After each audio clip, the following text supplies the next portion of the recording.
দেখা না পেলে হয়ে থাকি দিশেহারা, মন কেন বোঝে না। বর্তমান সময়ের জনপ্রিয় জুটি মুশফিকুর ফারহান ও সামিরা খান মাহি।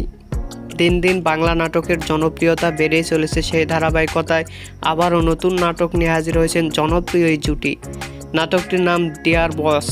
এই নাটকটিতে অভিনয় করেছেন বর্তমান সময়ের আলোচিত অভিনেতা মুশফিকুর ফারহান ও অভিনেত্রী সামিরা খান মাহি।